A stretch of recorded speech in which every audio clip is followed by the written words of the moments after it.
녹취록에 50억 약속 그룹으로 언급된 분들입니다. 제가 오늘 처음으로 그분들을 공개를 하겠습니다. 권순일, 박영수, 곽상도, 김수남, 최재경, 그리고 홍모 씨입니다.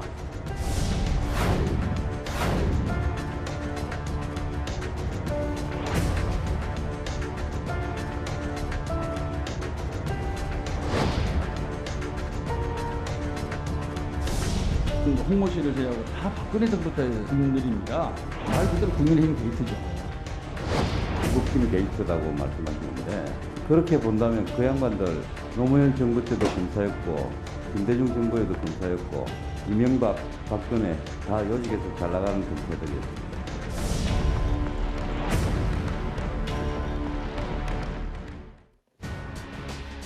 예, 오늘 뉴스탑 10은 1위부터 바로 만나보겠습니다. 대장동 개발 특혜 의혹에서 뻗어나간 새로운 주장부터 만나볼 텐데요. 화천대유로부터 50억 원 이상을 받았거나 받기로 했다는 이른바 로비 대상 명단인 50억 클럽 명단이 오늘 국정감사를 통해 새롭게 공개가 됐습니다. 그동안은 이른바 지라시 사설 정보지 형태로 시중에 떠돌던 얘기인데요. 국민의힘의 박수영 의원 목소리 좀 더 길게 들어보겠습니다. 김만배, 유동규, 정영학 등의 대화에서 50억 원씩 주기로 한 6명의 이름이 나옵니다. 녹취록에 50억 약속 그룹으로 언급된 분들입니다. 제가 오늘 처음으로 그분들을 공개를 하겠습니다. 녹취록에 나온 사람들입니다. 권순일, 박영수, 곽상도, 김수남, 최재경, 그리고 홍모 씨입니다. 하나하나 뜯어보겠습니다. 먼저 이도원 의원님. 네. 6명의 실명을 현직 의원이 공개했어요. 파장이 좀 큽니다. 그동안에 정치권 내부에서 거론되던 그 명단이 이제 세상 밖으로 수면 위로 이제 드디어 공개가 됐죠. 6명. 그동안에는 한 5명 정도 거론됐는데 마지막에 5+1 해서 그 최재경 전 민정수석이 포함돼서 6명이 나온 것 같고 국회의원 1명, 법조인 4명, 그다음에 언론인 1명인데 법조인 4명은 화천대유 관련해서 법률 자문을 했거나 어떤 사업의 방패막이 역할을 했을 걸로 추정이 됩니다. 그럼 이 명단에 실체가 있느냐? 근데 따져보면은 곽상도 의원의 아들이 받은 퇴직금이 딱 50억 원입니다. 그러면 이상하게 숫자가 또 맞지 않습니까? 그리고 박영수 전 특검의 딸이 화천대유에서 받을 그 퇴직금 5억 원, 그다음에 분양으로 7억 원 합치면은 점점 그 비용도 늘어나고 있죠. 그래서 이게 전혀 실체가 없다 이렇게 하기는 그 어려운 것 같고 박수영 의원이 오늘 공개한 거는 마침 이제 금융위원회 감사니까 면책 특권도 있고 하니까 어떻게 보면 특검을 촉구하기 위해서 명단을 공개할 수도 있지만 당장에 민주당이 이 명단 다 국민의힘 사람들 아니냐 역공을 하기 때문에 약간의 역풍도 있을 수 있고 또 실제로 여기 거론된 발표된 분들 중에 일부는 전혀 사실이 아니다. 법적 조치하겠다고 나오기 때문에 이 명단 공개 후폭풍은 상당 기간 이어질 것 같습니다. 당사자들의 이따 잠시 뒤에 반론도 좀 만나볼 텐데요. 금태섭 의원님. 예. 금 의원님 보셨을 때 그래도 야당에서 이렇게 실명까지 공개한 이유가 있을 텐데요. 특검을 무조건 받아라. 이런 압박으로 좀 받아들이면 되는 겁니까? 예, 얼마 전서부터 이 명단이 돌아다니면서 예. 서초동에서는 사상 최대의 법조 비리 사건이 터진 것이다. 이런 얘기가 많았습니다. 예. 저도 사실은 이 공개되기 전부터 이제 뭐 진위 여부는 알 수 없지만 돌아다니는 명단은 봤는데 이것을 보고 여당을 지지하는 분들 입장에서는 네. 과거 보수 정부에서 그 민정수석을 지냈거나 이렇게 가까운 분들이 많다. 말하자면 국힘 쪽 사람들이다. 그리고 또 국힘 쪽에서는 화천대유 사건이나 혹은 이재명 지사 재판하고 관련돼 있는 사람이 많다. 이렇게 공방이 벌어지는데 예. 오히려 그런 점이 특검을 할 수 있는 좋은 조건이라고 생각을 합니다. 아하. 양쪽 다 이 서로 뭐 의혹은 있지만 확실하게 얘기는 할 수는 없고 한쪽에 치우친 인물들이라고 할 수는 없고 그렇기 때문에 특검을 할 수 있고 여기에 대해서 거부하기도 참 어렵습니다. 국힘 쪽 인물이라고 주장을 하면서 그렇지만 특검은 안 하겠다고 민주당이나 이재명 지사 측에서 얘기하기는 어려우니까요. 아하. 그런 면에서 던진 것이 아닌가 싶습니다. 그러니까 특검을 받아야 된다는 명분을 삼기 위해서 그렇습니다. 국민의힘이 조금 전선이 흐트러지는데도 불구하고 6명의 실명을 공개했다. 우리는 다 할 수 있다. 그리고 뭐 우리 쪽이랑 가까운 사람이더라도 정말 50억씩 받고 이랬으면은 뭐 위법이 있으면 처벌받아야 되지 않냐. 그렇게 나서는 겁니다. 근데 이게 사실 뭐 미리 결론부터 얘기하면 진위 여부를 알기는 참 힘든 구조 아니겠습니까? 참 어렵지만 사실은 곽상도 의원 사건이 나기 전만 하더라도 누가 저한테 이거를 얘기했으면 아무리 그래도 어떻게 50억을 받겠냐. 누가 나한테 줘도 예. 진짜 명분이 있기 전엔 나중에 문제가 될 텐데. 근데 막상 50억을 받은 그 현실이 드러났기 때문에 참 뭐라고 예측하기가 어렵습니다. 그러게요. 일단 박수영 의원이 공개한 6명의 명단, 권순일, 박영수, 곽상도, 김수남, 최재경, 그리고 언론인 홍모 씨 직함 생략하고 제가 한번 언급을 했습니다.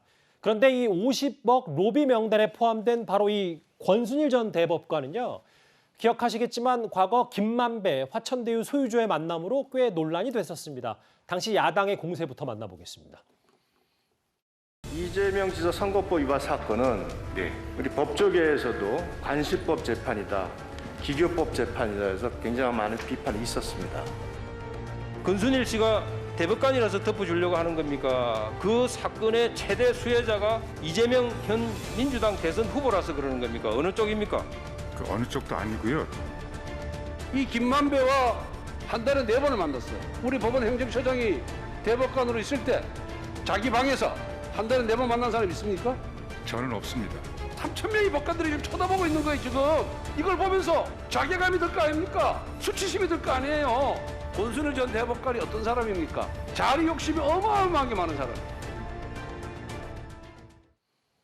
장현채 평론가님, 이 야당에서 공개한 50억 클럽 명단에는 김만배 씨와 8차례 만남, 그 논란이 있었던 권순일 전 대법관의 이름도 들어가 있단 말이죠. 네, 다른 사람들도 만약 50억을 약속받고 화천대유에 특혜나 편법을 제공한 게 사실이라면 당연히 어떤 조사 절차를 거쳐서라도 처벌을 받아야죠. 예. 하지만 가장 주목되는 인물은 역시나 권순일 전 대법관일 수밖에 없습니다. 아시는 것처럼 이 화천대유의 실제 소유주 김만배 씨가 이재명 지사의 선거법 위반과 관련된 판결 전후로 권순일 전 대법관을 무려 8번이나 만났습니다. 앞서 권성동 의원도 지적했지만 한 달에 4번 만난 달도 있었고요. 이 같은 상황이 말이 안 되자 김만배 씨는 대법원 군내 이발소에 머리 자르러 갔다는 국민들을 정말 우습게 여기는 변명을 하기도 했었는데 누가 봐도 비정상적인 상황이기 때문에 지금 야권 일각에서는 권순일 전 대법관이 화천대유에서 받은 월 고문료 1,500만 원 그리고 플러스 알파가 만약 50억인 게 맞다면 이는 사후 수뢰죄가 적용될 수도 있는 엄중한 사안이라고 보고 있습니다. 예. 사후 수뢰죄가 적용되게 된다면 권순일 전 대법관이 참여했던 이재명 지사의 공직선거법 위반과 관련된 대법원 판결 자체가 무죄 취지의 파기환송 판결 자체가 다시 재심을 받아야 될 상황이 올 수도 있고요. 2심에서는 벌금 300만 원이 선고가 되면서 이재명 지사 도지사직 박탈에 해당하는 형이 나왔었죠. 그 형이 만약에 다시 대법원에서 다뤄져서 확정이 된다면 대선 출마 자격 자체가 상실되는 겁니다. 뿐만 아니라 경기도지사 선거를 하면서 중앙선관위에서 보전받았던 이 선거 자금 자체도 이재명 지사가 사비를 털어서 다시 내놓아야 하는 그런 절체절명의 상황에 놓이는 것이기 때문에 결과적으로는 이 6명 중에서도 특히 권순일 전 대법관이 50억에 해당하는 거액을 약속받았느냐 이 부분이 매우 중대한 사안으로 다뤄지게 될 것 같습니다. 다른 인물들을 볼까요? 딸 논란, 아들 논란이 있었던 박영수 전 특검과 곽성도 의원도 여기에 이름이 있어요, 일단.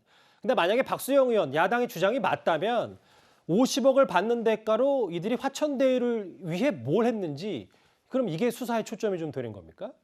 그렇죠. 뭐 그게 수사의 초점이 될 수 있겠습니다만 예. 일단은 그 사실 자체의 진위에 대해서는 좀 따져봐야 될 것 같습니다. 물론 이게 굉장히 국민들께 큰 상심을 주는 것이고 철저한 수사가 필요하겠습니다만 50억 설이라고 50억 클럽설이라고 제시하면서 실제 그 근거를 제시하지 못했어요. 만약에 박수영 의원이 녹취록을 가지고 있다면 공개하는 게 맞을 것으로 보여지고요. 이렇게 이름만 공개함으로써 사건의 혼란만 오고 당사자들에게 잘못 지적되었을 때 그 명예만 실추되는 것이기 때문에 그 근거를 빨리 밝히는 게 좋겠다. 그리고 약속 클럽을 보면 김수남 전 검찰총장, 최재경 전 민정수석, 박영수 특검은 이제 아니지만 이런 권순일 전 대법관, 곽상도 민정수석 다 박근혜 정부 시절인 건 맞아요. 그렇다면 왜 박근혜 정부 시절에 이런 고위직들이 이 사건에 개입했는지에 대해서 일단 수사가 먼저 돼야죠. 근데 마치 이걸 가지고 민주당을 먼저 겨냥한다 또는 이재명 지사를 겨냥한다.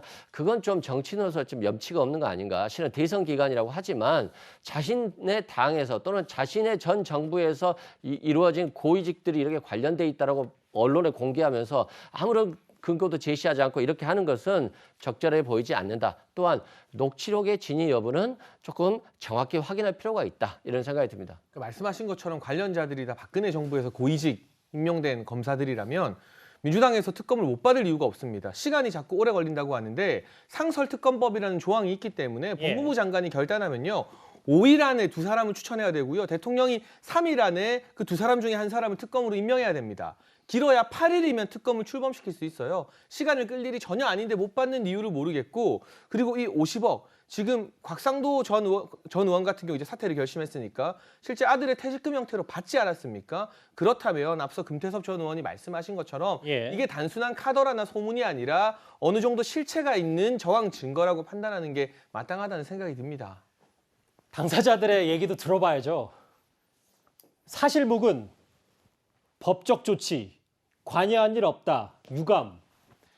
강력 반발하고 있어요. 또 법조인들이라서 법적 조치를 강하게 예고를 했습니다. 당연히 뭐 부인하고 반발하겠죠. 현재는 일단 화천대유 입장에서는 뭐 돈을 줬다고 하면은 당장의 범죄가 성립하니까 부인할 수밖에 없고 또 그 아직 그 돈을 약속했다 하더라도 설사 안 했을 수도 있지만 그 실제로 아직 건네가지 않을 수도 있으니까 부인할 수밖에 없고 그 권순일 그 전 대법관 같은 경우에는 일단 그 고문료로 그 월 1,500만 원씩 받고 있었기 때문에 그 외에 얼마를 받았는지 뭐 그 부분도 그 금전적인 부분도 굉장히 문제지만 만약에 그 이 대장동 사태가 터지지 않고 이재명 그 경기도지사가 대통령이 됐을 경우에 권순일 대법관이 그 대법원장 됐을 가능성이 굉장히 높지 않은가? 야당에선 이렇게 보고도 있기 때문에 이른바 그 재판과 관련된 뭐 거래라는 표현은 너무 과한 것 같습니다만 그 의혹에 대해서도 좀 해소할 필요가 있을 것 같고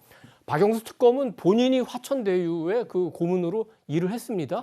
딸을 거기에 취직시켜서 월급도 받고 이제 앞으로 퇴직금 얼마를 받을지 모르지만 두고 봐야 되겠죠. 근데 그 곽상도 의원 아들처럼 무슨 50억 원을 맞춰줄 수는 없겠죠. 그렇지만 굉장히 혐의가 있는 거고 김순환 전 검찰총장 같은 경우에는 2015년에 이제 대장동 사업이 시작될 때 대검 차장을 하고 이어서 검찰총장이 됐기 때문에 화천대유에서 법조계에 조금 그 로비를 할 생각이 있었다면 당연히 그 검찰총장을 그 염두에 뒀을 거고 실제로 그 소속된 법인이 화천대유에 그 법률 자문을 했기 때문에 그 법인에서 얼마를 받았는지 이 부분도 수사할 필요가 있고 조금 이제 애매한 분이 그 최재경 그 전 민정수석인데 2015년 당시는 그냥 변호사였습니다. 물론 최재경 의원은 당시에 그 일선 검사들이 제일 존경하는 선배 검사들 중에 하나였어요. 대체로 최재경, 김경수, 소병철 이런 분들에게 후배들이 나가서 돈 많이 벌지 말고 그 나중에 검찰총장이나 법무장관 하는 얘기를 많이 했기 때문에 만약에 그 검사들을 상대로 어떤 로비를 한다면은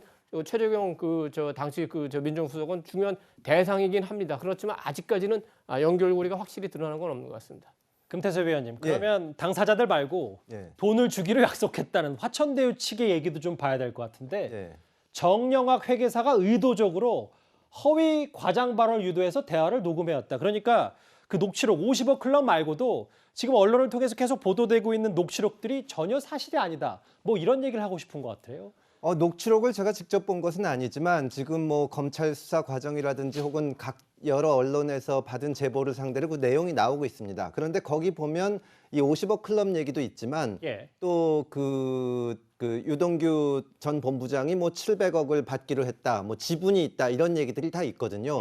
근데 녹취록 자체가 조작돼서 아예 없는 것을 만들어냈다는 것은 아닌 것 같고 허위 과장 발언을 하도록 유도했다는데 구체적으로 얘기를 해야지 어떻게 유도를 하면은 우리가 50억씩 주자는 얘기를 하고 공무원한테 700억을 준다는 얘기를 할 수 있는지 저로서는 납득하기가 어렵습니다. 화천대유가 지금 그 단계 국면마다 반박을 하고 있는데 그냥 추상적으로 반박을 하고 있지 구체적인 얘기는 못 하고 있습니다. 그렇군요. 야권의 주장은 이게 끝이 아닙니다. 화천대유는 성남시 의회 의장과 성남시 의원들에게도 로비를 했다는 내용이 그 녹취록에 포함돼 있다고 주장했습니다. 또한 50억 원은 아니나 성남시의회 의장과 시의원에게도 로비 자금이 뿌려졌다는 내용도 들어있습니다. 이분들 중에는 이미 받은 사람도 있고 약속을 했으나 대장동 게이트가 터져서 아직 받지 못한 사람도 있고 급하게 사용 증서를 써서 빌렸다고 위장을 했다가 다시 돌려줬다는 사람도 있고 빨리 달라고 재촉하는 사람도 있다는 추가 제보가 있습니다. 성남시의회 의장과 의원에게도 로비 자금이 뿌려졌다. 그러니까 법조인 6명 혹은 아까 말했던 법조인 포함해서 6명 말고도 결국 몸통은 이재명이다. 이걸 야당에서 좀 얘기하고 싶은 것 같습니다. 그런 것 같은데요. 실제 몸통인지 여부는 수사를 하면 나올 것이고요. 성남시 의회 의장이 됐든 의원이 됐든 어느 누구라도 돈을 받았다라고 한다면 철저히 수사해서 구속 수사해야 됩니다. 그런 측면에서 이건 진실의 문제이지 이걸 자꾸 정치적으로 대선판에서 상대 후보를 공략하는 방향으로만 간다고 한다면 실은 이게 진실과 멀어질 수 있다는 생각이 들고요. 녹취록 같은 경우도 김만배 씨 쪽하고 상대방이 남모 변호사, 정 회계사가 서로 편이 달랐다고 하기 때문에 정 회계사가 자기 쪽에 유리한 방향에서만 녹취를 했을 수도 있고 또는 녹취록이 굉장히 많은데 자기에게 유리한 녹취록만 선별적으로 제출했을 수 있기 때문에 녹취록에 대한 진위는 필요해 보이고요. 700억 설도 700억을 사전에 요구했다는 것인지 아니면 사후에 요구했다는 것인지 나중에 농담처럼 얘기했다는 것이 아직 확인된 게 아무것도 없기 때문에 철저하게 수사가 필요하고 만약에 의혹을 제기할 거면 차라리 녹취록을 제출하는 게 낫다 이렇게 생각됩니다. 그럼 금 의원님께 질문 하나 더 드릴게요. 이게 성남시장실은 아니더라도 만약에 당시에 이 주장처럼 성남시의회 의장과 의원에게도 로비 자금이 뿌려졌다.